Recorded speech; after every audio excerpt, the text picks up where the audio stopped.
The National Weather Service in Mobile has issued a severe thunderstorm warning for north central Monroe County, southern Wilcox County, until 4 p.m. Central Standard Time.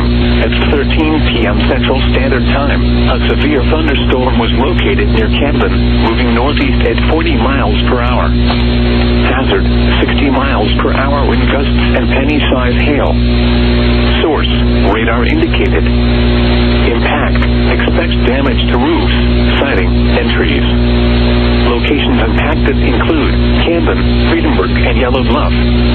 A tornado watch remains in effect until 5 p.m. Central Standard Time for South Central Alabama.